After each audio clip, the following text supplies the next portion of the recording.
Então, esta é a nossa 10ª aula das cartas de Paulo, a 9ª parte de Romanos, que vai do capítulo 5, verso 1 até o verso 11. Mais uma vez, o meu nome é Jimson Maciel, sou pastor da Igreja Evangélica Eliahu, e o tema de hoje é gratidão, estamos em falta.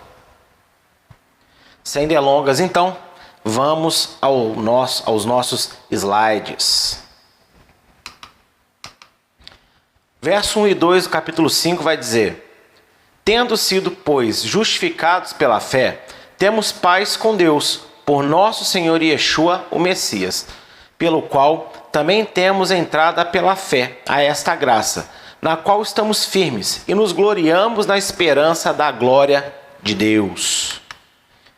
Paulo finaliza o primeiro tópico da carta, tendo os judeus em primeiro plano, passando a falar a ambos os públicos, colocando em foco a total dependência de Yeshua para vencer o pecado e reconectar-se com Deus. Então Paulo ele encerrou aquele primeiro assunto e agora ele está falando para os dois públicos. E o foco do que ele vai falar agora é que nós somos totalmente dependentes de Yeshua. Sem ele nós não conseguimos vencer o pecado, né? E só através de Yeshua é que pode existir a verdadeira reconexão com Deus. E eu quero fazer um adendo que não estava planejado na aula sobre a palavra religião. Hoje, quando você diz, fulano é religioso, tem um sentido pejorativo, né? Que leva as pessoas a pensarem em alguém legalista, cheio de regras, mas cujo coração não tem amor, né? Não tem uma verdadeira fé e não está conectado com Deus. É apenas mais uma pessoa que anda por aí, né, se baseando em doutrinas que não levam a lugar nenhum. Mas a reconexão, que é o que Yeshua nos proporciona pela fé no nome dele, é o grego, né, deriva a palavra grega religião. A palavra grega religião, né, em grego é religare. Então veja que religião é aqueles que estão religados, reconectados com Deus. Então precisamos de mudar um pouco o nosso conceito sobre ser uma pessoa religiosa. Se você tem um coração cheio de fé, né, cujo foco consegue enxergar então Yeshua como autor e consumador da fé, logo então uma pessoa que tem práticas, que tem liturgia na sua vida ou na sua igreja, ela não é uma pessoa legalista, ela é uma pessoa verdadeiramente religiosa e que agrada a Deus, ou seja, reconectada com Deus. Muito interessante como que nós vamos nos acostumando com os conceitos modernos sobre as palavras, esquecendo a sua origem, o que ela realmente significa.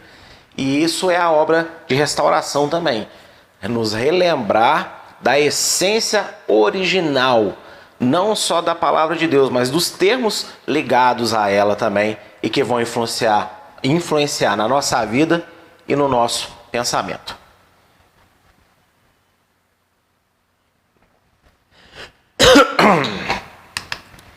Os ensinos de Paulo contrariam diretamente o axioma moderno em boa parte da igreja mundial, de que aqueles que depositam a sua fé no Messias e Yeshua devem adquirir constantemente bênçãos e vitórias de Deus, sendo poupados das mazelas da vida que as demais pessoas que não creem em Yeshua experimentam. Meus irmãos, o que Paulo está falando aqui nesses versos é totalmente contrário ao que a maior parte das pessoas hoje procura dentro de uma igreja.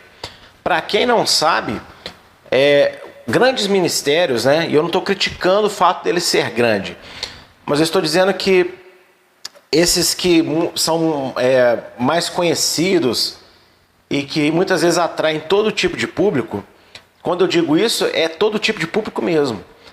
Existem muitos youtubers famosos, né? Existe até um relacionado ao time que eu torço pro futebol e que eu assisto alguns vídeos de informações que ele dá sobre a notícia do meu time, né?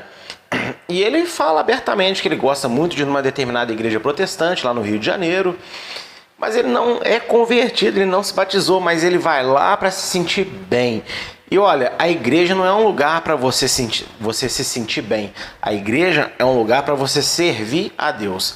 Naturalmente, quem ama a Deus e o serve de todo o coração, passa a ter prazer e a se sentir bem na presença de Deus. Mas esse sentimento de bem-estar que as pessoas andam buscando na igreja é um pouco distorcido que a Bíblia apresenta. Então hoje, numa grande maioria, não são todos os lugares que fazem isso, nem são todas as pessoas que buscam na igreja isso. Mas a grande maioria das pessoas, elas vão à casa do Senhor, né, para se sentir bem consigo mesmas, para poderem, vamos dizer assim, descarregar as energias negativas da vida, da semana, dos seus relacionamentos e tomar um fôlego, recobrar, né, as forças para continuar vivendo.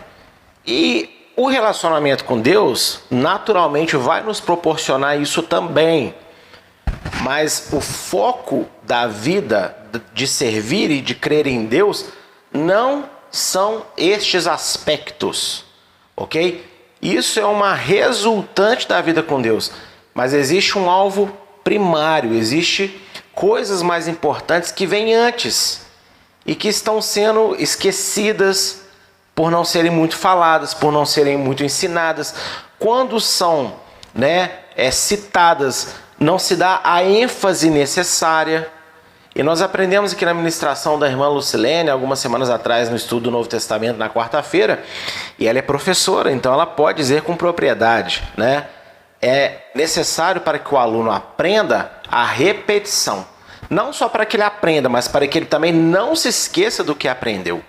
E os ensinos de Paulo, aqui nos primeiros versos do capítulo 5, vão contrariar essa tendência gospel que há no mundo hoje, de gerar para os membros, para os ouvintes das ministrações das igrejas, uma sensação de acolhimento e de bem-estar pessoal. Tanto que, para quem não sabe, as mudanças que são feitas nas colorações das paredes, na ambientação da luz, tudo é para gerar um estado confortável de espírito, para ajudar a pessoa a relaxar e assim ouvir aquilo que vai ser falado lá na frente. São técnicas que parecem inofensivas, mas na verdade são maléficas, porque o que nós precisamos para relaxar e para entender e ouvir atentamente a palavra que vem de Deus é tão somente o Espírito Santo, porque é Ele que nos convence, ok? A esperança de Paulo e de todo cristão genuíno é a aparição de Yeshua, em que a ressurreição e glorificação de todos os santos acontecerá. Então veja bem, lógico que eu não estou falando aqui que você tem que gostar das suas tribulações e amar as suas lutas. Mas você não pode deixar de estar com Deus, crer em Deus e estar dedicado a andar obedecendo a Deus por causa dessas coisas, tá bom? E não é em todo momento da vida que você vai ter bênção, vitória, prosperidade, livramento. Quantos servos de Deus genuinamente crentes, com uma vida reta e justa, morreram, adoeceram, perderam pessoas, perderam trabalho, porque nós estamos numa sociedade humana que rejeita a Deus. Então esses males sobrevêm também às vezes sobre a nossa vida, mas Deus não deixa de estar conosco, porque quem morreu em Yeshua vai ressuscitar. Quem está doente em Yeshua pode ser curado, e se não for curado, vai ressuscitar. Quem perdeu alguém será consolado por Deus e também ressuscitará. Entende onde eu quero chegar?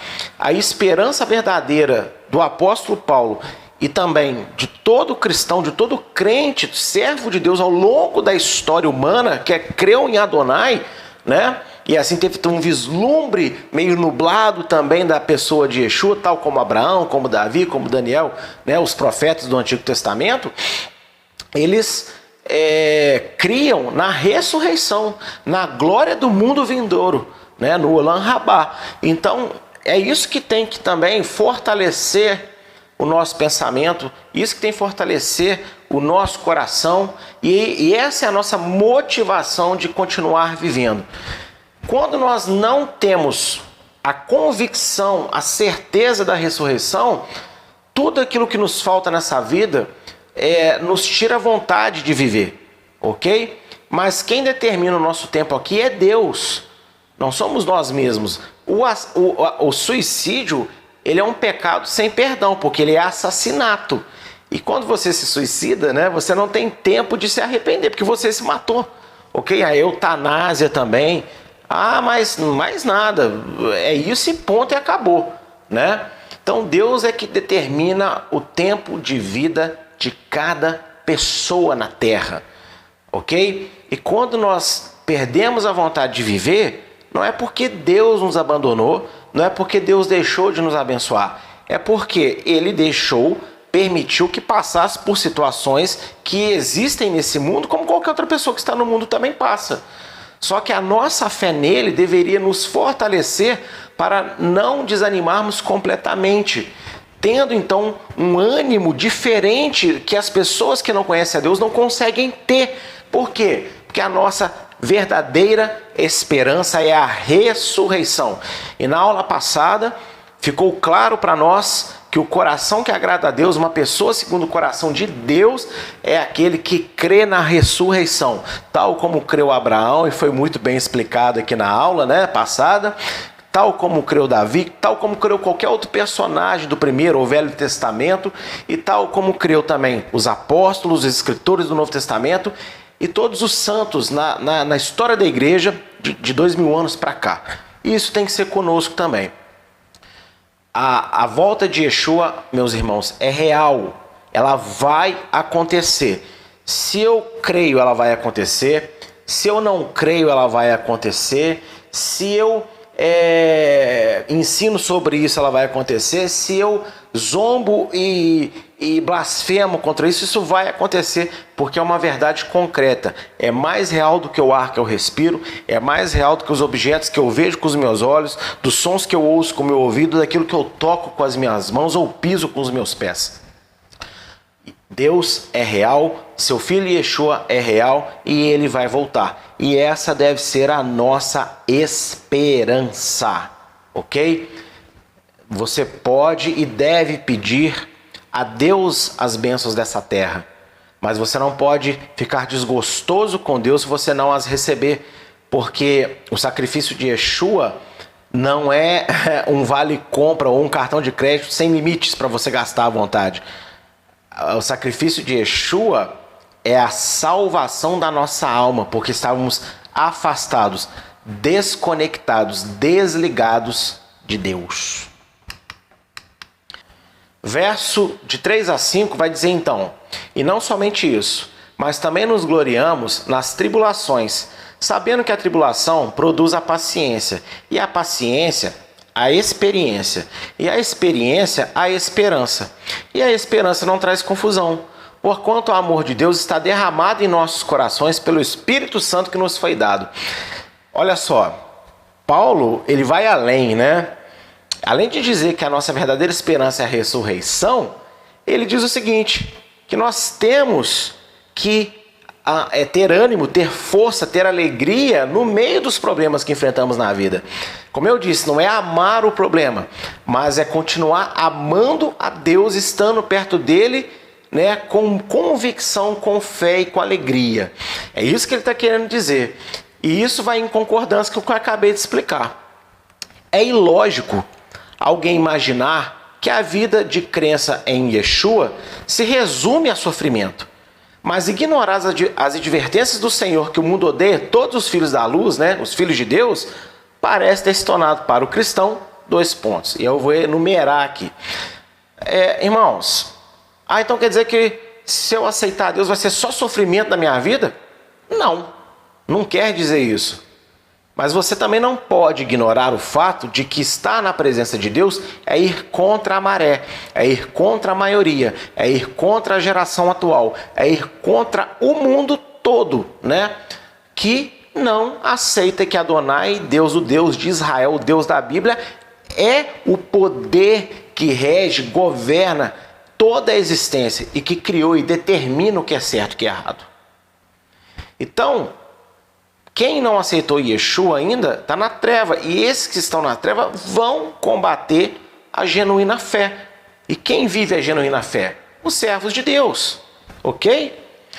Então veja, servir a Deus é só sofrimento. Não, Deus vai te dar momentos de alegria, momentos de refrigério, de paz, mas mesmo no meio das dificuldades, você pode encontrar motivos para viver, alegria para servir a Deus, porque Deus está ao seu lado, conforme eu ensinei na palavra de Simchat Torá, né, onde eu comentei o Salmo 23, né, ainda que eu ande no vale da sombra da morte, Adonai é meu pastor e ele nunca me faltará, né? Essa é a tradução correta do Salmo.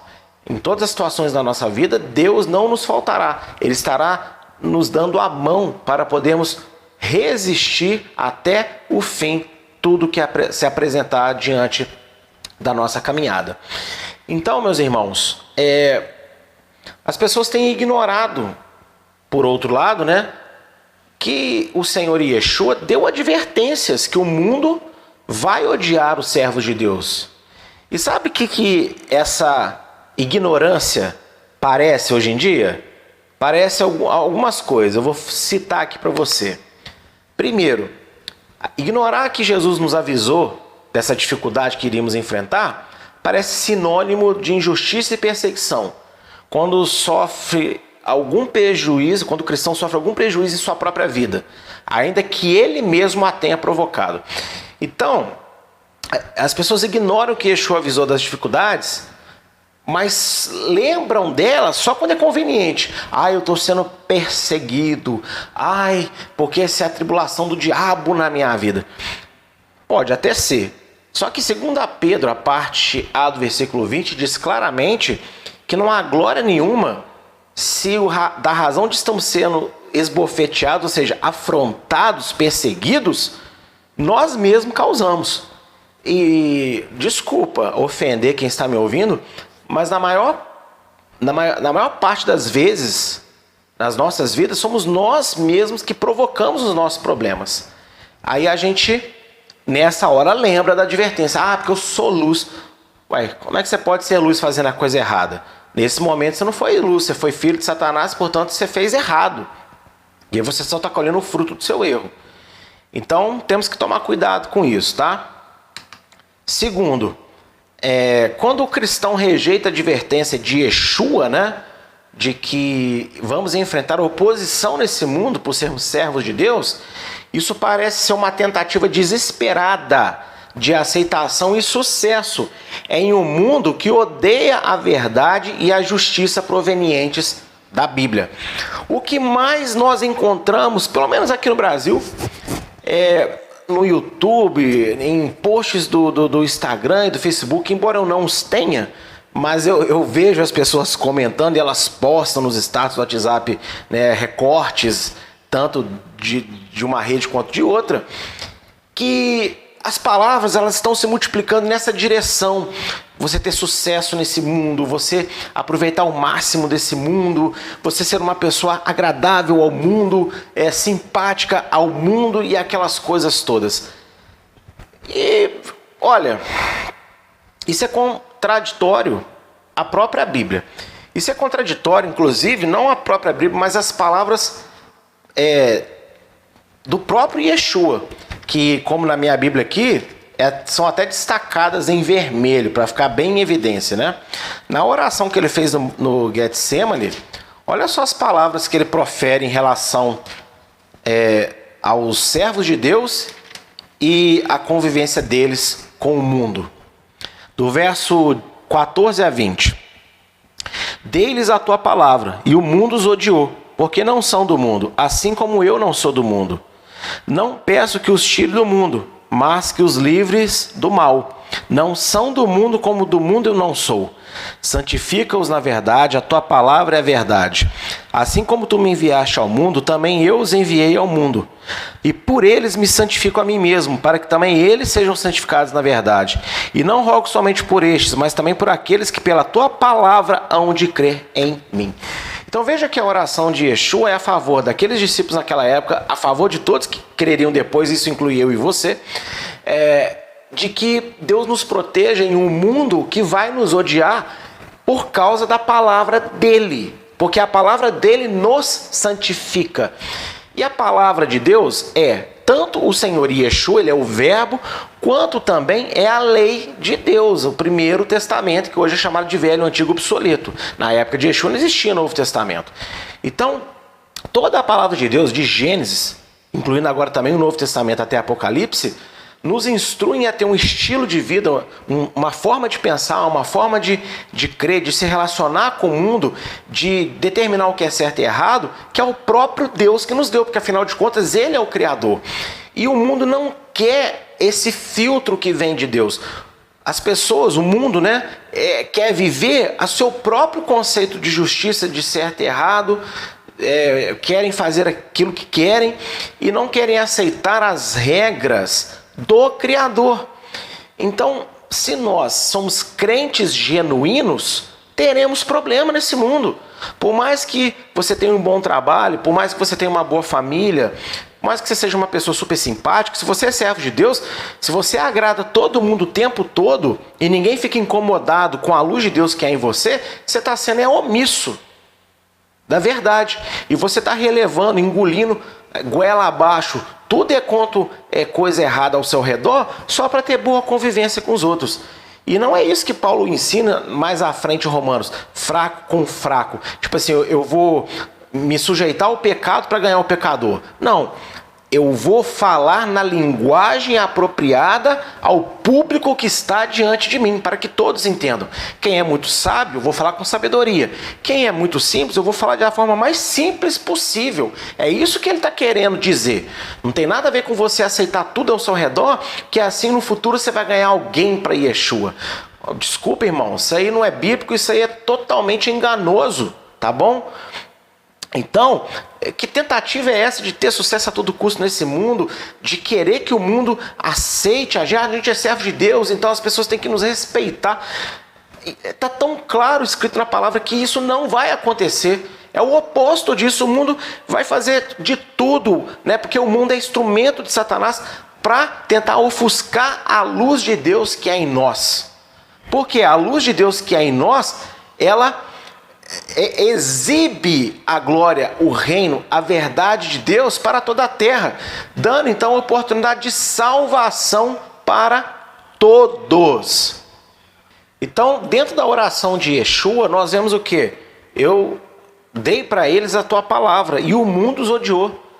Por que algumas igrejas são tão confortáveis para pessoas que não querem se converter, não entendem a necessidade disso? Elas acreditam na existência de Deus, mas não que Deus observa, toma conta e deseja santificar cada aspecto da vida humana. Não, elas acreditam num Deus que é amor, que quer o bem de todo mundo, desde que a pessoa tenha um bom coração, deseje coisas boas. E o desejar coisas boas para tais pessoas não tem nada a ver com a bondade que Deus aponta na Bíblia. Então por que algumas igrejas são confortáveis para pessoas assim? Elas entram, elas se sentem bem e elas ficam lá, vão ficando e nunca se sentem incomodadas. Por quê? Porque essas igrejas, embora elas leiam a Bíblia e preguem os versículos da Bíblia, ela verdadeiramente não vive a palavra que está na Bíblia, a essência de tudo que Deus é e que está expressado claramente na palavra de Deus. E isso é para a gente pensar, viu? Isso é para a gente pensar. Então, irmãos, para analisarmos verdadeiramente, ok? Esses lugares que estão lotados de pessoas que se sentem bem, que voltam para suas casas em paz, mais leves, mas compromisso com Deus? Não é necessário.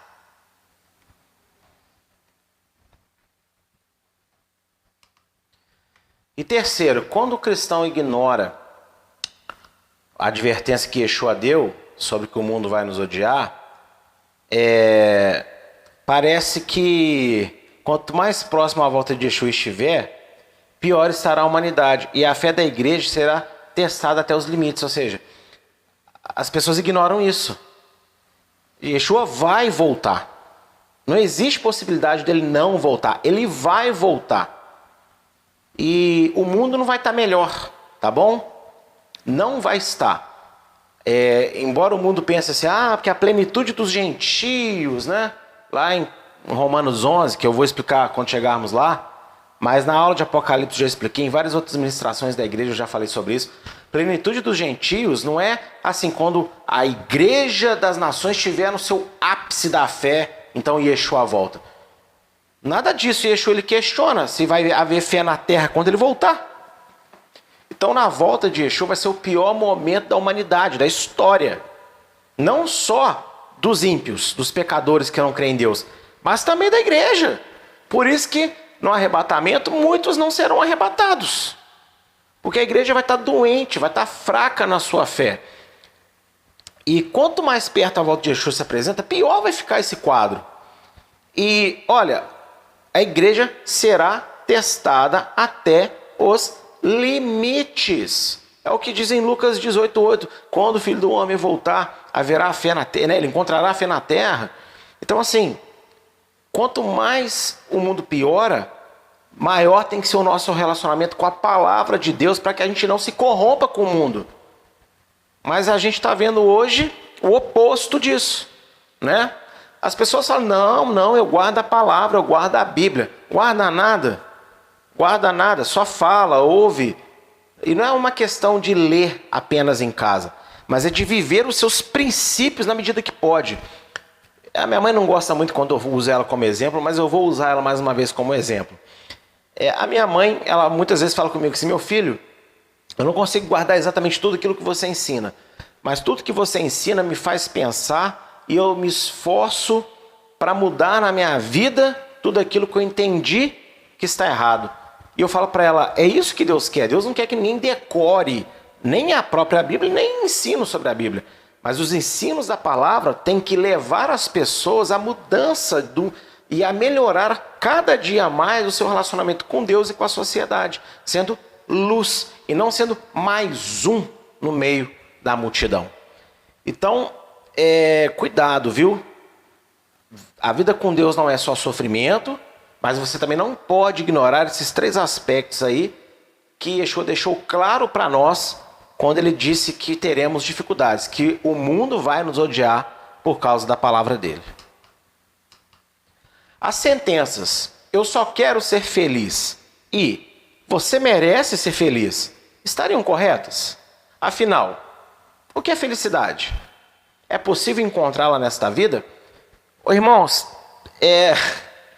a minha irmã, ela costuma dizer que eu sou implicante, ou seja, em que sentido?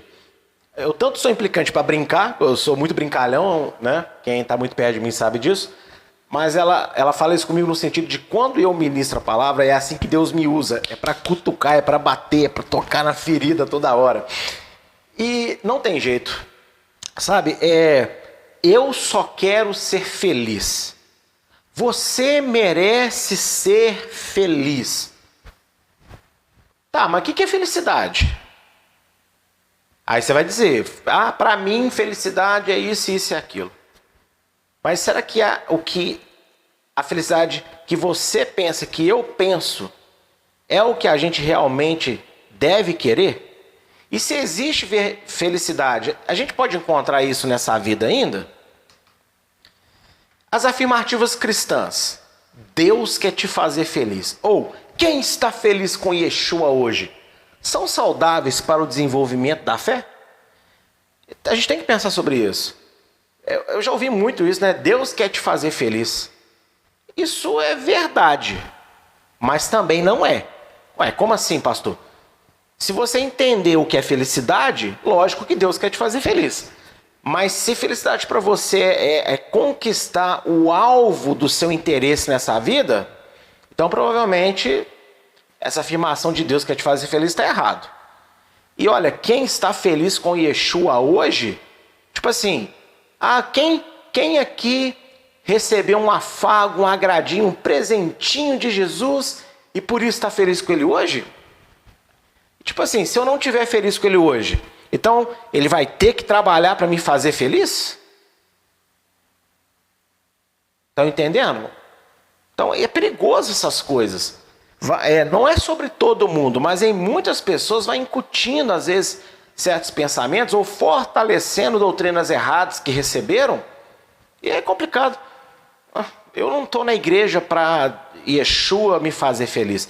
Eu estou na igreja para fazer feliz o Deus que me salvou. Como consequência, eu também serei feliz. E aí nós vamos aprender, então, o que é felicidade. 1 Coríntios 15, 19. Se esperamos no Messias, Yeshua, só nessa vida, somos os mais miseráveis de todos os homens. Olha que interessante. Então quer dizer que se felicidade para mim é ter aqui, é conquistar aqui, é ser aqui, né, no padrão do mundo, eu sou a pessoa mais miserável. Então isso não é felicidade, né? E olha só, Lucas 17, de 20 a 21. Olha o que diz. E interrogado pelos fariseus quando havia de vir o reino de Deus, respondeu-lhes e disse: o reino de Deus não vem com visível aparência, ou aparência exterior, nem dirão, ei-lo aqui ou ei-lo ali, porque eis que o reino de Deus está dentro de vós. Ou seja, felicidade é viver o reino de Deus no seu coração, tendo a fé em Yeshua. Então a verdadeira felicidade é ser salvo, é sair do pecado e estar no reino da luz. É você poder dormir com a consciência tranquila de que Deus, né, pagou os seus pecados na cruz e você então recebeu a oportunidade de se arrepender e foi feito nova criatura, não no sentido poético que tomou hoje, mas de que você se transformou numa outra pessoa completamente diferente da que você era. Mudou o jeito de pensar, o jeito de enxergar a vida, mudou o seu relacionamento com tudo e com todos ao seu redor, né? Então a verdadeira felicidade é quando você então aceita Yeshua como Salvador, se enche da fé do Espírito Santo e se transforma num servo de Deus, num servo da luz, né? Porque é justamente o que? O contraste com o que Paulo está falando. Se a gente quer Yeshua só para conquistar as coisas aqui, somos miseráveis. E não apenas miseráveis, mas miseráveis pior do que quem nem conhece a Deus. Porque ele está na ignorância. E a gente achando que está abafando na fé, que vai ser salvo, vou brincar com Yeshua, andar em cavalos de fogo na glória, né? Provavelmente você vai ser condenado porque você não cria no mundo vindouro, você não cria na ressurreição, e aí a sua esperança era só nessa vida. E o que isso implica dizer? Implica dizer que você não se deixou moldar, se transformar no vaso que Deus queria, um vaso de santidade. E isso é sério.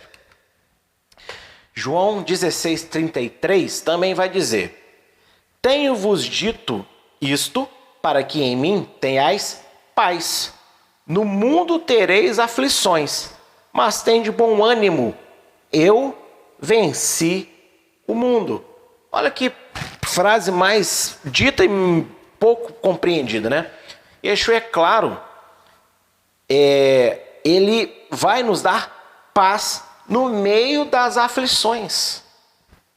Vai nos dar, agora, ele não vai nos dar bom ânimo. Olha que interessante, nós temos que ter bom ânimo. Isso é sinônimo de que nós temos que ter fé, porque ele já venceu o mundo. Então, todos os dias o mundo tenta sugar a essência do seu ser. Mas se você tem bom ânimo, se você tem fé em Yeshua, você vai ter paz no meio dessa luta toda. Por quê? Porque ele já venceu esse mundo. Então, ainda que com seus olhos você não veja essa vitória, ela já aconteceu e será plenamente revelada na volta dele. Isso é sério demais. Mas as pessoas parecem que não querem entender de jeito nenhum isso. Elas falam, nossa, é verdade, amém, que bonito. Mas 3 dias depois, mais um problema que acontece, ela dar 35 passos para trás. E olha só, João 14, verso 20 a 27, olha o que o Yeshua diz. Naquele dia conhecereis que estou em meu Pai, e vós em mim, e eu em vós. Aquele que tem os meus mandamentos e os guarda, esse é o que me ama. E aquele que me ama será amado de meu Pai, e eu o amarei, e me manifestarei a ele. Disse-lhe Judas, não Iscariote, Senhor, de onde vem que te hás de manifestar a nós e não ao mundo? E Yeshua respondeu e disse-lhe, se alguém me ama, guardará a minha palavra, e meu Pai o amará, e viremos para ele e faremos nele morada. Quem não me ama não guarda as minhas palavras. Ora, a palavra que ouviste não é minha, mas do Pai que me enviou. Tenho-vos dito isso, estando convosco. Mas aquele Consolador, o Espírito Santo, que o Pai enviará em meu nome, esse vos ensinará todas as coisas, e vos fará lembrar de tudo quanto vos tenho dito. Deixo-vos a paz, a minha paz vos dou, não dou-la como dá o mundo. Não se turbe o vosso coração, nem se atemorize. Olha que claro isso, olha. A paz que Yeshua dá para nós está condicionada a nós andarmos no mesmo caminho que ele andou. Qual o caminho que ele andou? Obediência aos mandamentos do Pai. Aqui mandamentos, mandamentos da Torá, da lei de Deus, meu irmão, que é o mesmo que Yeshua deu para nós. Ele só nos explicou de uma forma que ninguém nunca tinha explicado antes, para facilitar o nosso relacionamento com a lei, com a obediência de Deus. Então, quando temos fé no nome dele e vivemos uma vida de obediência, então nós estamos permanecendo no amor dele como ele permanece no amor do Pai. E a paz que ele nos dá não é a paz que o mundo dá. Olha que master, que lindo isso. A paz que Yeshua dá está relacionada a você estar apegado à prática da palavra de Deus. Ou seja, você vai estar no meio da tribulação, você vai estar no meio do mundo que te odeia, você vai estar sendo atacado de todos os lados, mas mesmo assim você vai ter paz, porque esta palavra te mantém crente na verdadeira esperança que Yeshua ressuscitou e voltará para ressuscitar todo mundo. Por isso que ele inicia dizendo para os apóstolos, né? Naquele dia vocês verão. Ou seja, que dia? No dia da volta dele. Hoje a gente tem que crer. No dia da volta dele, então a gente não vai crer mais, a gente vai experimentar plenamente, 100%, isso que é o foco do Evangelho, ser salvo. Eu sei que muitas vezes você, eu queria ouvir uma palavra assim hoje, assado, mas nós não estamos aqui para dar a palavra que você queria ouvir, nós estamos aqui para dar a palavra que Deus deixou na Bíblia. E a palavra que ele deixou na Bíblia está sendo inúmeras vezes pervertida para saciar seus anseios nessa vida. Quando você aprende a verdade, você descansa em Deus. E aí Deus cuida das demais coisas que você precisa. Ou não foi o que Yeshua disse lá em Mateus 6? Entre o verso 30 e 33, se eu não me engano. Buscar em primeiro lugar o reino de Deus e a sua justiça. As demais coisas te serão acrescentadas.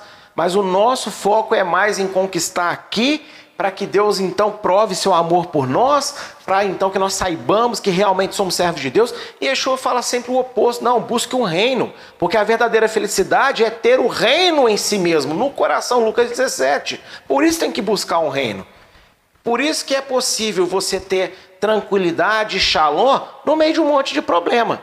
Isso não significa que você não vai chorar, isso não significa que você não vai ter uma noite às vezes de insônia, não significa que você não vai perder o apetite ou comer demais em determinado momento, mas significa que você não vai ser derrotado por esses momentos. Vai ser uma coisa passageira. A certeza da ressurreição vai te botar de pé muito rápido, vai fortalecer todo o teu corpo, tua alma e espírito muito rápido. E você não só vai continuar lutando contra os seus problemas, cheio de fé em Deus, como ainda vai se tornar exemplo para muitas pessoas. Mas eu te pergunto, eu quero que você seja sincero, não é para responder no chat não, é para ser sincero consigo mesmo. É assim que você tem vivido muitas vezes? Não é.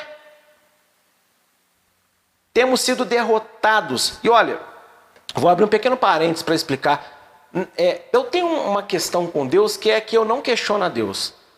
De verdade, na minha vida com Deus eu nunca questionei a Deus no sentido de duvidar da bondade dele, do amor dele, nada disso. Nada disso. Então quando eu falo nós, eu estou falando assim para me incluir, né? Porque talvez eu sem saber tenha feito, mas conscientemente eu não lembro de um momento da minha vida que eu questionei a bondade de Deus, o amor de Deus. O que eu já fiz foi questionar se ele já tinha me perdoado de certa situação na minha vida, porque eu tinha consciência do quanto que eu pisei na bola.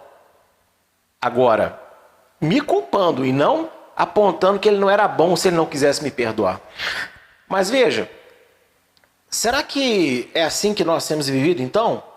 Com aquela convicção de que Deus é bom o tempo todo, Ele está com a gente do nosso lado, e aí as pessoas têm achado em nós motivações para crer nele e para também não se sentirem derrotados nas situações da sua vida? Ou fica igual conversa de ponta de ônibus. Ai, nossa, o meu ônibus demora tanto. Ah, menina, você não sabe o meu fica 15 horas, aí chega o terceiro. Não, o meu então que nem passa, estou aqui há 30 dias, eu vou de jegue para casa. É assim que o crente está vivendo. Reclamação sobre reclamação, competição de sofrimento, e ninguém está sendo luz para ninguém. Desculpa, mas eu estou falando a verdade, muitas vezes, sobre a sua vida aí que está me ouvindo. E a gente tem que mudar isso. A verdadeira felicidade, da qual nenhum ser humano é merecedor, mas foi feito participante pela graça e misericórdia de Deus, é crer no nome do Senhor Yeshua Mashiach, Jesus Cristo, e ter o Espírito Santo no coração, vivendo desta forma os princípios do reino de Deus pela fé e obediência aos mandamentos, em santificação, crendo e confiando na volta de Yeshua em glória, lutando, perseverando contra as armadilhas de Satanás, que leva ao pecado e à sedução do mundo. Amigo, a sua guerra espiritual e tudo o que acontece no mundo, entenda que a mão do diabo está ali. Ah, não é tudo diabo. É assim. Não é tudo diabo no sentido de que o ser humano faz as suas próprias escolhas e tem seus próprios desejos ruins. Mas quem fortalece esse desejo e está dando lenha para a fogueira queimar, em dar vida a esse desejo mal, sempre é o diabo. Sempre é. E quando eu digo diabo, quero dizer os demônios que o servem, que o diabo não é onipresente, né? Mas há demônio em todo canto da terra. E tudo que o diabo quer com isso tudo é o quê? Com essas armadilhas? É fazer a gente pecar e fazer que a gente seja seduzido pelo mundo. Não, que Deus o quê? Olha isso aqui, ó. Tá aqui agora para você desfrutar agora, para você ser feliz hoje, agora. Aí você vai ficar vivendo infeliz, triste, sozinho, né? Miserável, não sei o que lá, porque tem uma promessa lá na frente que você nem sabe se vai ser esse mesmo, você nem sabe quando vai vir, você nem sabe se realmente é. É isso que está na cabeça de muita gente hoje. Elas não têm coragem de admitir isso que eu estou falando, mas pelo Espírito, nessa noite aqui, nesta aula, eu falo com toda a autoridade profética. É isso que muitas pessoas pensam, mas não admitem. Pensam e não percebem que é isso que elas estão pensando. E vivem também. Salvação é uma coisa distante. Está longe. Você não vê, você não cheira, você não palpa. Você tem que acreditar numa palavra, numa promessa que foi feita. E não tem nenhum contrato lavrado em cartório, só tem um livro. Chegou na tua mão.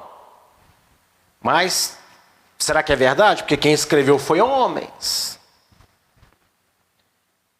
Por isso que Paulo fala em 1 Coríntios que é loucura. A mensagem da cruz, ou seja, a mensagem da salvação é loucura. O reino vindouro é uma loucura. Só que para quem é espiritual é sabedoria. É loucura para os ímpios, para os pecadores. Mas essa é a verdadeira felicidade. Ansiar, esperar, confiar nessa vida eterna, que vai se revelar em algum momento. E vai. Mas como, né? Se o mundo está aí, se a fome, você está sentindo fome hoje, se você está precisando de roupa hoje, se você está precisando de dinheiro, de trabalho hoje, se você está precisando de companhia hoje, né?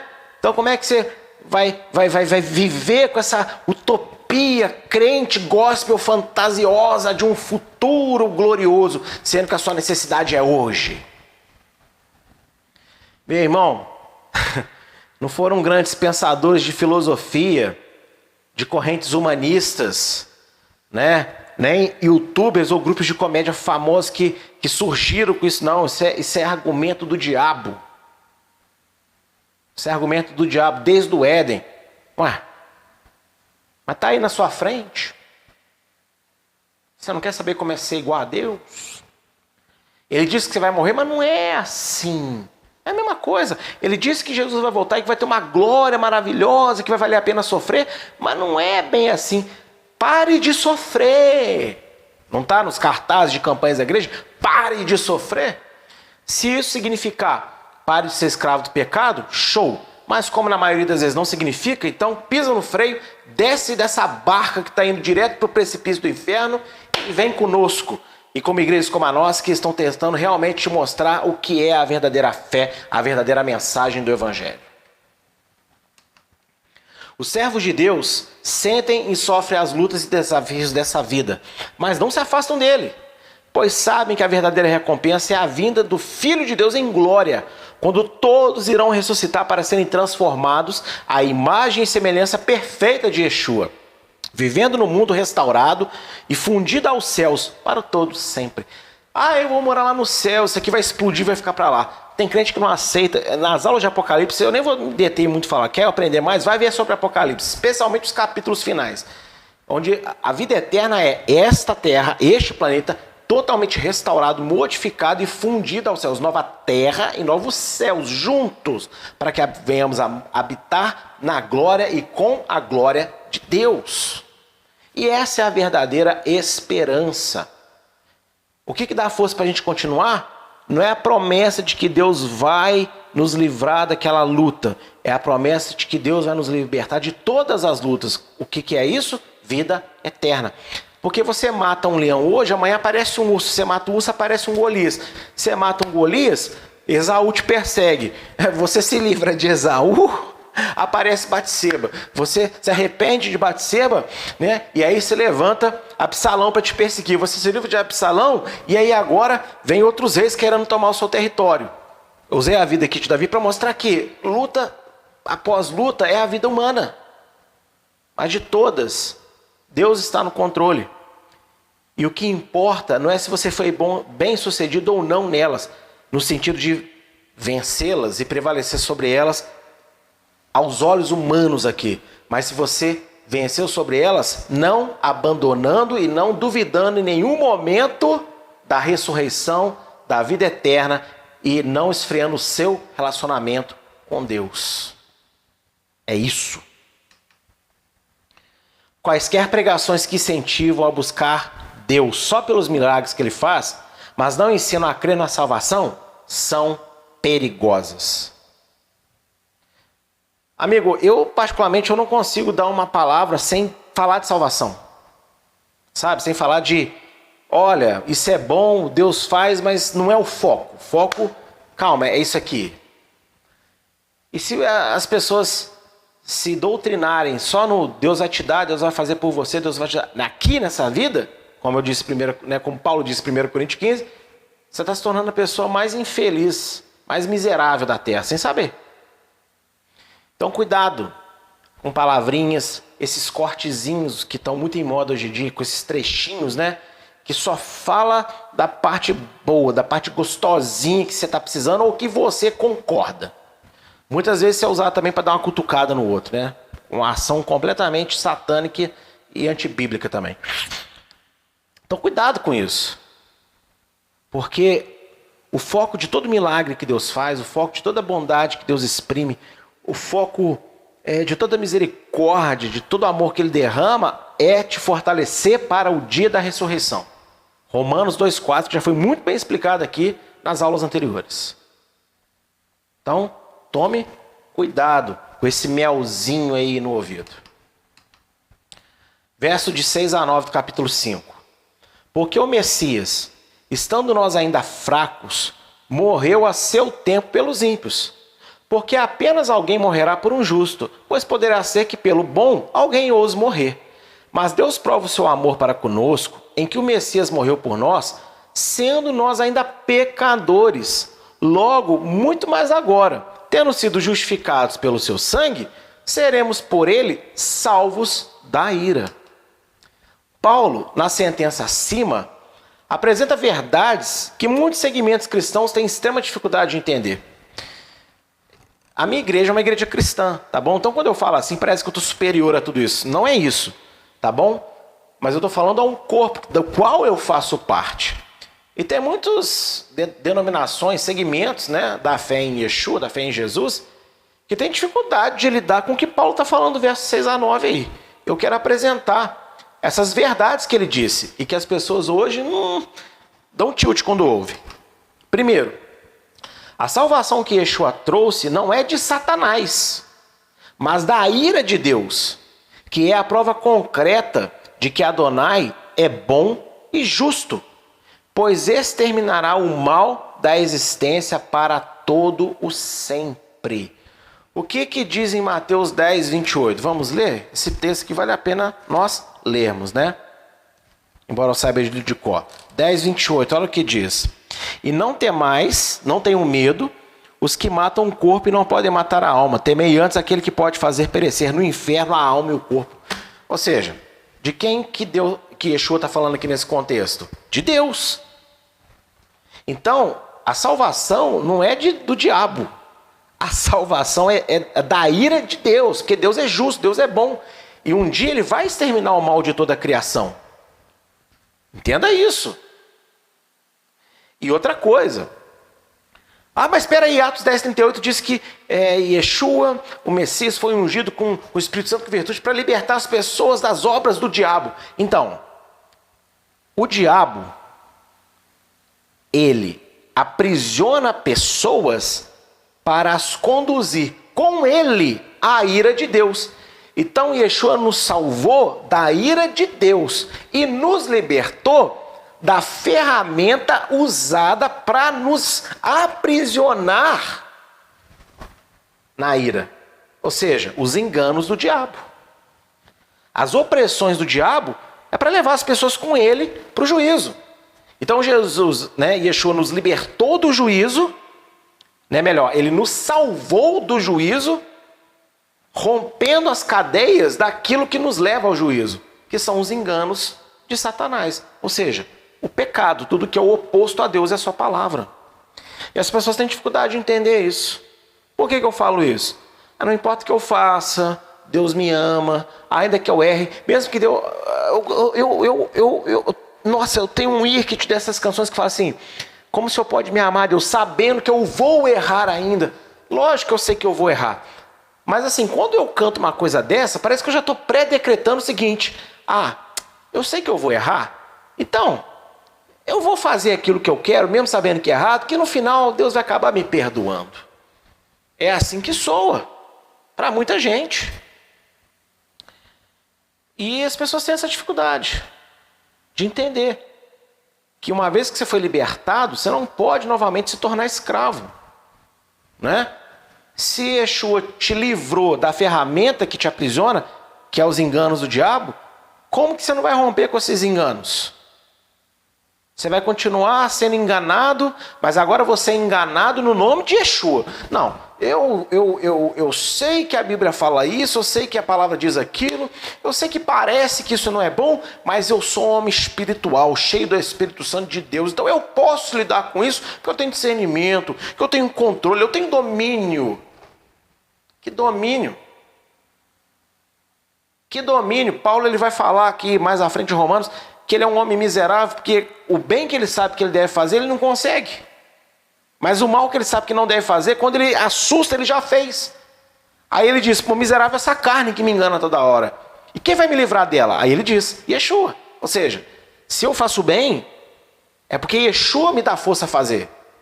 Mas se eu faço mal, é porque eu estou teimando com o agir do Espírito Santo que está me alertando daquele mal. Então se eu confiar na minha carne,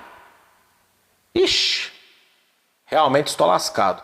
Mas se eu confiar em Yeshua, eu vou conseguir equilibrar as forças e apresentar resistência, pendendo para o lado certo e não para o lado errado. Segunda coisa que as pessoas têm dificuldade de entender. Não é na setinha, é aqui. A maior prova do amor de Deus por qualquer pessoa é a morte na cruz do seu filho Yeshua, e não os benefícios desta vida, que também aos ímpios ele concede em sua misericórdia. Mateus 5,45, no Sermão da Montanha, Yeshua diz claramente, porque Deus faz chover, manda sol e chuva sobre também os ímpios, aquele que não crê. Então Deus muitas vezes permite que a bênção chegue à casa do pecador, porque ele é misericordioso. Então, a maior prova do amor de Deus pela sua vida não é o que você está esperando ganhar, não é o resultado da Mega Sena, não é aquela causa na justiça, ou não é aquela doença ser curada, não é aquela bênção chegar, não é nada aqui. Tudo isso é manifestação da misericórdia, do amor de Deus também. Mas a prova definitiva que ele te ama é que Yeshua morreu na cruz e ressuscitou. Então, quando você estiver num dia muito atribulado, a gente às vezes busca profecia para Deus falar, Quem acredita, que Deus ainda fala desse jeito, e eu acredito. Muitas vezes você busca um versículo isolado na Bíblia, muitas vezes você vai correndo de igreja em igreja onde está falando uma coisa que vai servir o teu coração. Não estou falando que você não pode fazer essas coisas. Isso também é forma de se aproximar a Deus. Só que no dia que você estiver muito atribulado, você tem que lembrar, você tem que dobrar o seu joelho e falar, peraí, a cruz. Como diz uma canção que eu gosto, eu olho para a cruz e para a cruz eu vou do teu sofrer participar, a tua obra vou cantar. Pela cruz me chamou. Gentilmente me atraiu e eu, sem palavras, me aproximo, quebrantado por teu amor. Então veja que no meio do meu sofrimento, ainda que eu não seja ocupado por ele, eu seja só uma vítima, se eu olhar para a cruz, ali também eu vou ser levado ao arrependimento. Por quê? Porque eu me crio mais no problema do que de que Deus está comigo naquele momento. Por isso que eu acho que João também escreve, se nós dissermos que não temos pecado, somos mentirosos. Porque a gente é muito falho. E essa é uma falha também muito grave. Sentir, confiar, se entregar mais à morte, se entregar mais aos problemas do que ao fato de que Deus está conosco verdadeiramente. E a grande prova é, Yeshua morreu, mas ele ressuscitou e vivo está. Não adianta você pedir para ver ele agora. Porque ele mesmo diz, se disserem que eu estou ali e estou lá, cuidado, hein? Mas na hora certa eu vou ver, você vai ver. Muitos de nós já tiveram visões, vislumbres, manifestações da sua presença, mas não ele em carne e osso. Ele em carne e osso agora é só no dia que ele voltar. E esse dia está próximo, ele vai acontecer. Do verso 10 ao verso 11. Porque se nós, sendo inimigos, fomos reconciliados com Deus pela morte do seu Filho, muito mais tendo sido já reconciliados, seremos salvos pela sua vida. E não somente isso, mas também nos gloriamos em Deus por nosso Senhor Yeshua o Messias, pelo qual agora alcançamos a reconciliação. A inimizade com Adonai é claramente descrita em Deuteronômio 5, de 9 a 10, quando Moisés repete a citação dos 10 mandamentos. Vamos ler? O que significa ser inimigo de Deus? Éramos inimigos de Deus. Deuteronômio 5, de 9 a 10. Não te encurvarás a elas, nem as servirás, porque eu, Adonai teu Deus, sou Deus zeloso, ciumento, que visita a iniquidade dos pais nos filhos até a terceira e quarta geração daqueles que me odeiam, e faço misericórdia a milhares dos que me amam e guardam os meus mandamentos. Então, odiar a Deus, ser inimigo de Deus, é o quê? É desobedecer a Torá, desobedecer a lei. Por isso que em 1 João 3,4, que eu vou repetir muito isso aqui nas cartas de Paulo, a todo instante, para ficar bem fixado na sua cabeça, pecado é desobediência à Torá, desobediência à lei de Deus. Então, os judeus eram inimigos, porque mesmo conhecendo a Torá, desobedeciam a ela. E os gentios mais ainda, porque nem a conheciam, então como poderiam obedecê-la? Então veja que é muito interessante que a inimizade a Deus, né, a desobediência, é isso. E aí, segue o texto. Por isso a explicação de Paulo é muito ampla. Pois como já havia citado nos primeiros capítulos da carta, os judeus pecaram com a consciência da lei, como eu acabei de dizer, e os gentios sem o conhecimento da mesma. E, ao reforçar a necessidade da salvação, Paulo queria estimular nos seus ouvintes a gratidão a Deus pela reconciliação que ele proporcionou pela fé em Yeshua. Né? João 14, verso 6. Vamos ler, né, novamente, que vale a pena ler.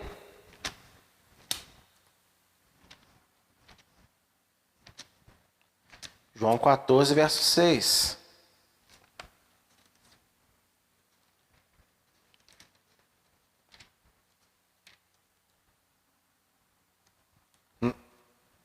Não, tem Lucas. Passou mais páginas do que eu queria. João 14, verso 6. Vamos lá. Me acompanha aí, glória a Deus. Disse-lhes Yeshua: eu sou o caminho, a verdade e a vida. Ninguém vem ao Pai, senão por mim. Toda vez que você vê alguém falando assim, damos graças a Deus, isso é de uma forma muito simplesinha para você entender. É uma expressão de gratidão. E Paulo está estimulando aqui os crentes em Roma, judeus e gentios, a serem gratos pela salvação, pela reconciliação. Por isso ele falou nos versos anteriores, olha, eu me glorio também nas tribulações, ou seja, tudo que me acontece na vida, eu sou grato a Deus porque no final das contas o que me interessa é que Ele me deu salvação. E isso é um artigo raro hoje em dia, estamos em falta, né? Gratidão. Ixi, porque tem gente que fala com a boca, glória a Deus. Mas glória a Deus assim, xoxo, sofrido, né? Tem pessoas que respondem às orações assim com amém, tão vagabundo, desculpa aqui, não vou medir palavras não. Tipo assim, teve fé nenhuma na oração que ouviu.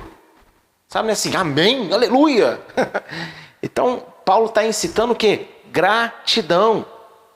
Porque todos merecem salvação. Todos carecem, todos pecaram. E Deus proporcionou essa salvação. Essa reconciliação. E quem é? Yeshua. Paulo também citou a gratidão ao Senhor Yeshua.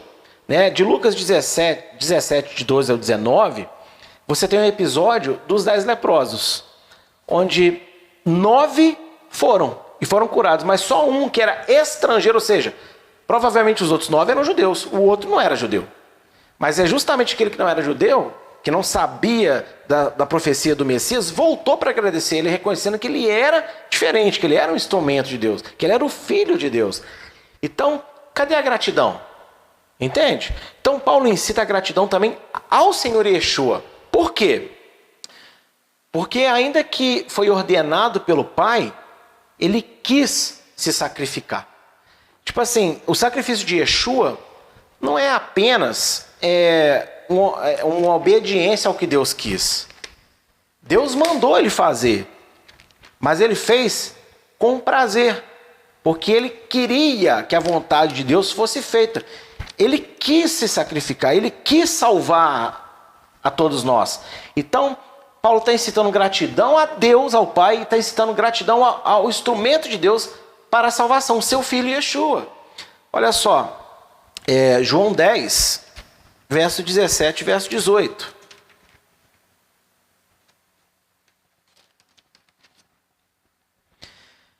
Por isso o Pai me ama, porque dou a minha vida para tomá-la. Ninguém me tira de mim, mas eu de mim mesmo a dou. Tenho poder para dar e poder para torná-la. Este mandamento recebi de meu Pai. Tá vendo? Deus deu para Yeshua a opção. Tá aí, eu quero que você faça isso, mas está na tua mão. O poder está na tua mão. E aí ele fala, por que o Pai me ama? Porque eu acatei essa ordenança com muito prazer. Olha que lindo. Por isso devemos ser gratos a Yeshua. Por isso que através dele Deus é adorado. Deus é visto. Ele é o Emanuel, Deus conosco. Porque ele voluntariamente quis fazer aquilo que Deus proporcionou para ele. E quando, no Getsemane, como em Mateus 26, 39, também na passagem de Lucas e Marcos, Ele fala, olha, se possível passa de mim esse cálice, mas seja feita a tua vontade. Não é que ele desistiu de fazer a vontade de Deus. Naquele momento, o sofrimento que ele sabia que ia passar, estava desanimando ele. Estava desanimando ele. Então a vontade da carne dele, porque a carne dele, né, era a semelhança da nossa, inclinada ao mal, estava levando ele a querer fugir daquela situação. Mas ele fala o quê? Mas não seja feita a minha vontade. Em que sentido? Eu desisti de fazer a tua, não. Não seja feita essa vontade momentânea minha aqui. De sair fora por causa que eu estou sentindo já o sofrimento que vai vir. Seja feita a tua vontade. Que na verdade é a vontade original do próprio Yeshua. Dar a própria vida. Se sacrificar por todos nós. Então, é o mesmo que tem que acontecer com a gente tem que ser grato a Deus, a gente tem que ser grato a Yeshua. E ainda que o sofrimento que estamos passando, já passamos, ou ainda vamos passar, que, né, alguns a gente já começa a antever, queiram tirar de nós a vontade de Deus, a gente rejeita a fraqueza da carne, aquela vontade momentânea, e novamente toma o cálice de Deus nas mãos para fazer a vontade dele. Agora, Yeshua fez voluntariamente, por prazer. E aí aos da predestinação calvinista, desculpa, mais uma vez, eu tenho que combater. Você tem escolha sim. E há mérito diante de Deus quando você escolhe agradá-lo. Por isso que muita gente, às vezes, fala assim, mas isso daí tira a minha salvação? Não, se eu deixar de fazer isso, vai vir alguma maldição na minha vida? Então quer dizer que você só se preocupa em fazer a vontade de Deus se não tirar a tua salvação e se não trouxer maldição nenhuma na sua vida ou se for te dar alguma bênção que você está precisando. Então quer dizer que nós nunca vamos obedecer a Deus pela espontaneidade, pela vontade própria de colocar um sorriso no rosto do nosso Deus. Entenda sorriso no rosto de Deus, né? Como uma metáfora, porque ele é espírito, não tem rosto, não tem sorriso, literalmente. Mas você entendeu o que eu quis dizer. E é assim que as pessoas lidam com Deus sem perceber. E é muito triste, né? Então, gratidão é tudo. E gratidão não é o carro, não é a casa, não é o milagre. Tudo isso você deve ser grato também, lógico.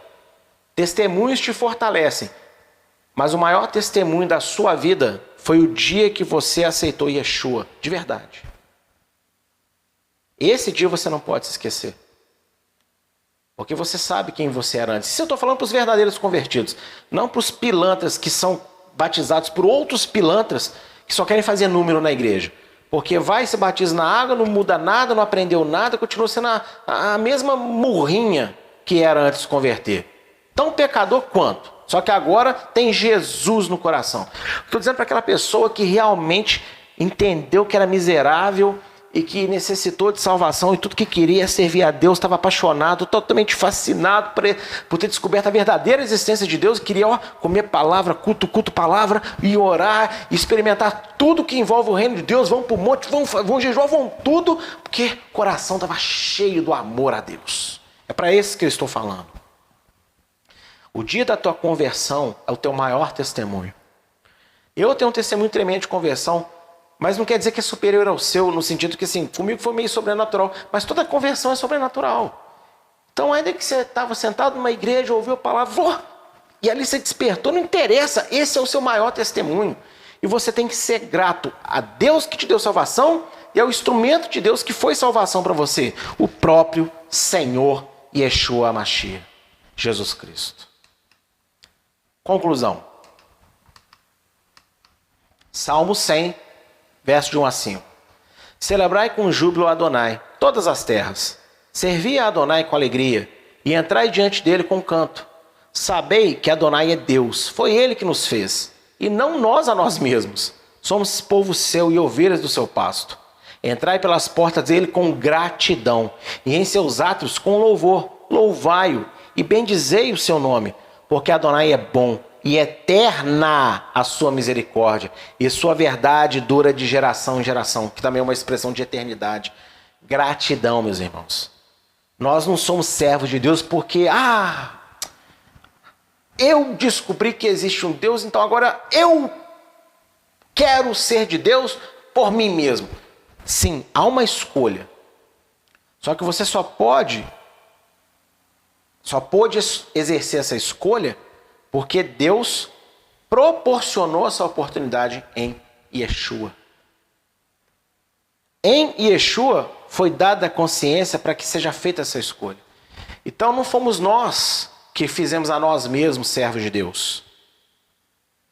Deus é que fez isso. A obra da cruz é mérito somente de Deus e de seu Filho. Ponto e acabou. Quando eu digo Deus, lógico que está incluído o Espírito dele, o Espírito Santo. É gratidão, meu irmão, gratidão. Eu sei que tem dias que não é fácil. Eu sei que tem problemas que desanimam a gente.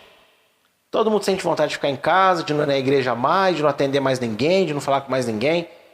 Só que nesse dia você tem que fazer o oposto do que a sua carne está querendo. Você tem que correr para a igreja mesmo e entrar lá, começar a agradecer. Meu Deus, eu fui salvo, eu fui salvo. Fica repetindo isso assim até sua mente cansar.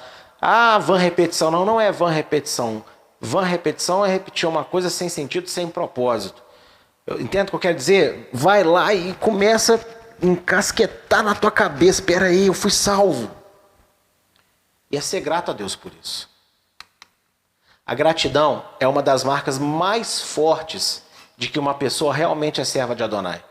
Pois tem a consciência que pela graça de Deus foi feito participante do povo santo. João 1,12. Todo aquele que creu foi lhe dado poder para ser feito filho de Deus.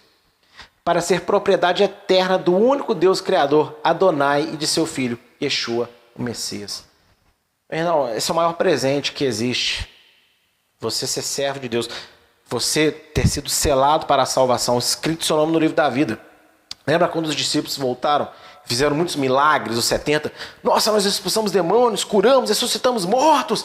E Yeshua falou, não fica alegre por isso, fica alegre porque o nome de vocês está escrito no livro da vida. Ou seja, lógico que a gente se alegra quando vê a manifestação do poder de Deus. Mas Yeshua, olha só como é que é, entenda, o tempo todo Yeshua está focando. Eu entendo a empolgação de vocês. Mas o mais importante é vocês entenderem que vocês foram salvos. Ele faz isso o tempo todo. Paulo faz, Deus faz isso na Bíblia o tempo todo, gente. Em todo momento de bênção, de agir de Deus, a salvação é trazida à tona novamente. Porque o foco da fé é esse, ser salvo. Crer em Deus para a ressurreição. Não pare nas bênçãos, por favor. A igreja abriga hoje, possivelmente, a geração mais incrédula e ingrata a Deus em toda a história da fé, desde Abraão. Pessoas que se baseiam em resultados e satisfação terrena para dar sua aprovação a Adonai, ao invés de buscarem o aval dele em suas vidas. Amado, isso aqui é um absurdo. E como eu disse, eu sei que eu estou falando aqui é verdade. Embora muita gente não queira admitir. Muita gente baseia satisfação a Deus, relacionamento com Deus em resultado. Resultado visível, palpável, aqui nessa terra. Isso é ingratidão. Porque você não reconhece o que Deus te deu, que é muito superior e é a sua verdadeira força, esperança, alegria, felicidade para suportar os demais problemas, que é salvação. A fé de que haverá uma ressurreição. E a gente não vive para dar aval para Deus, não, tá? Nós vivemos para que Deus nos dê o seu aval. Olha só o que diz em Filipenses 4, de 11 a 13. Não digo isso como por necessidade, porque já aprendi a sustentar-me com o que tenho. Sei ser abatido e também a ter abundância. Em toda maneira, em todas as coisas estou instruído, tanto a ter fartura como a ter fome, tanto a ter abundância como a padecer necessidade. Posso todas as coisas em Yeshua, no Messias, que me fortalece. Posso todas as coisas, não é conquistar tudo que eu quero. Eu posso atravessar qualquer situação da vida. Porque eu estou instruído de que o foco é a ressurreição. E certamente estamos vivendo a geração mais ingrata. Nunca as pessoas abandonaram tanto a casa de Deus. Nunca as pessoas trocaram estar na casa de Deus por seus afazeres pessoais como estão fazendo hoje. Nunca as pessoas deixaram de assistir o culto, né? Ainda mais nessa era digital que é possível, porque estava com sono, porque estava cansado, porque tinha algo mais interessante, porque tinha que gravar outra coisa para sua rede social e por aí vai. Estamos vivendo uma geração extremamente ingrata. Ingrata. Agora, a gente pode se conformar, falar não tem o que fazer, são muitos e eu sou só um. Ou a gente pode falar como Isaías. Se o senhor está clamando aí, quem que o senhor vai enviar, né? Bem, tem eu aqui, ó. Eu quero. O senhor me envia? Eis-me aqui, Rinene. Gratidão. Estamos em falta. A nossa geração está em falta com gratidão. Mas não quer dizer que ela está totalmente abolida da face da terra. Que Deus nos ajude a sermos gratos e a exibirmos essa gratidão no nome de Yeshua. E essa foi a aula de hoje. Se inscreve no canal, ativa o sininho das notificações e deixa aí o seu like para ajudar na divulgação dos nossos vídeos.